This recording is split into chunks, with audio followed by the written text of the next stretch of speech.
Удачи обоим. Угла.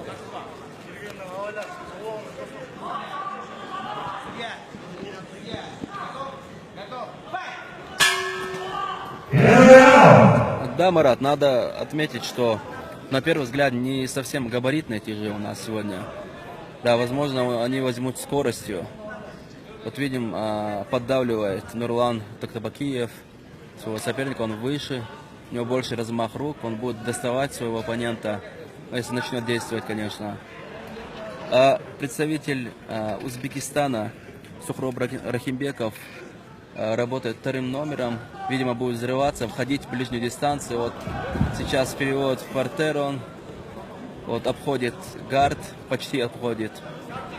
Грамотно защищается, конечно, представитель Кыргызстана в этой ситуации. И сейчас, наверное, будет попытка треугольника, переход на болевой на руку.